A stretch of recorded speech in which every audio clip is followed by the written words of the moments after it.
So I've been working on the other bike here. I got the 400 going. It's pretty much at 100%. I got a couple little things, air filter, clutch perch. You know, little shit, but it's pretty much 100% good to go. But I got this one out of the shop too. Now this one was sitting not quite as long as that 400. That 400 sat for probably 4 years, 5 years maybe, without running. This one was maybe two or 3 years without running. So I kind of went through the same procedure as that 400, you know, pulled the air boxes behind here, pulled it out. There's no mouse nest built up in this one, so that's good. But I blew out the air filter, checked the air boot is all clean and we're good to go. But what I did do is I pulled the fuel tank off, cleaned it out, and then I also took the carb off. So this is a Mikuni carburetor. Really good carburetor, really simple, really reliable. They just go and go and go. And this bike, like I say, it's a 175 MX Yamaha. And it's got, this is the 171cc single cylinder engine, just a bulletproof engine, just dead reliable.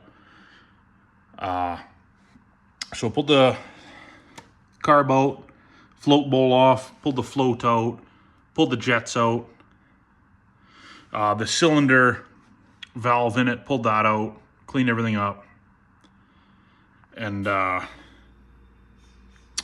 threw some good fuel in her. And also this one, so this is a 2-stroke, and gotta go back around to the other side here.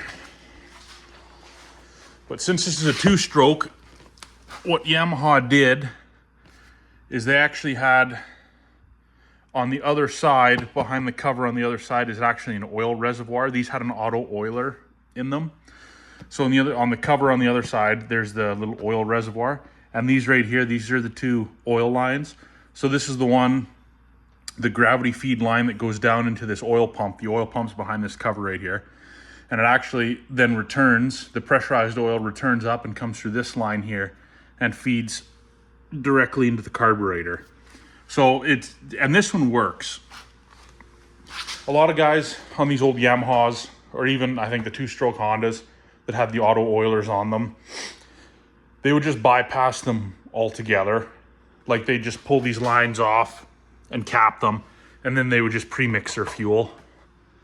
But since this one still has the original auto oiler, which works tremendously, I left it on, and it works great. And so got all that done, changed out one of these lines here. It might have been one of this auto oiler line. I think I might have put that one on. Check for spark. We got good spark. And got the fuel in it, new fresh fuel, and 2-3 kicks, and she fired off. And then I just had to mess around with your rough idle switch or screw here a little bit, and then it just took right off and just idled. These old bikes, especially these old Yamaha thumpers, the single cylinder thumpers, they just go and go and go. They would just run forever. They're just a really good bike. Now this one is way too small for me. This has been in my family since it's been brand new, but it's way too small. I'm 6'6", about 270, 280 pounds. So this bike is way too small for me, but I still ride it. I just can't really take it off road because I'll bottom out that suspension almost instantly. But I'll rip her down the road, and if it's smooth out in the pasture, I really enjoy riding this thing. This is a blast to ride, these old vintage bikes. I actually prefer riding this one over that 400 there, even though that's more of my size. But I still much prefer riding these old vintage bikes. They're just so much fun. They're so classic, and they're very simple. You know, this one, it's got, so this is actually an option. It also has just your standard push button kill switch, but it also had the actual toggle switch for your kill switch, and then of course your headlight, high and low. Another thing, tail light here was, this bike got laid down. One of the last years it was being ridden, someone had a wreck on the loose gravel and laid her down, and the tail light, the whole assembly kind of ripped off.